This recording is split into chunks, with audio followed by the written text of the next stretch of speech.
మేడ్చల్ మల్కాజ్గిరి జిల్లా మేడ్చల్ మండలంలో ఎంపీ ఈటెల రాజేందర్ పర్యటించారు. అక్కడ రావల్కేలో Geetanagar, Navajeevan Nagar micro industries committee administration building లో ఎంపీ ప్రారంభించారు.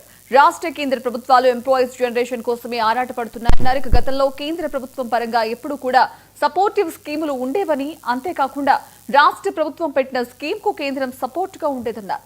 ప్రధాని పేదరికం నుంచి వచ్చిన వ్యక్తేనని, అందుకే అనేక రకాల స్కీములు పెట్టారని వెల్లడించారు.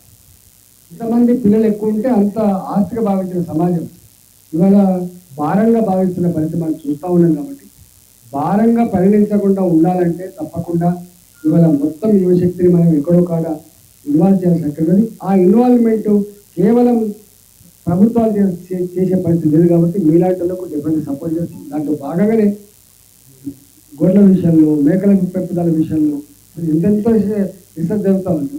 ఒకప్పుడు మీకు స్టార్టప్లు ఏళ్ళ మీద లెక్క పెట్టే స్టార్టప్ ఉంది. ఇవాళ ఎక్కడ ఎవరికి గొప్ప మేధాశక్తి ఉన్నా రాబోయే కాలంలో తప్పకుండా ఇవాళ 11వ ఆర్థిక వ్యవస్థ నుంచి 4వ ఆర్థిక వ్యవస్థ స్పాన్ ఆఫ్ 11 years మనం ఎక్కడి నుంచి ఎక్కడికి వచ్చి మనం చూస్తూ ఉన్నాం.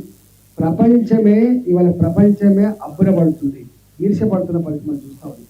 మన దేశం యొక్క వేగాన్ని చూసి, మన దేశం యొక్క గొప్పతనాన్ని చూసి, మన పొలిటికల్ సిస్టమ్ ఎంత స్టబ్బన్గా ఉందో, ఎంత కమిట్మెంట్ ఉందో చూసి మన ప్రపంచం అబ్బురపడుతూ ఉంది. కాబట్టి ఇథియోపియా గురించి, వియత్నాం గురించి, భారతదేశం 3rd వరల్డ్ కంట్రీ అని చెప్పి మేము బాధపడుతున్నాం.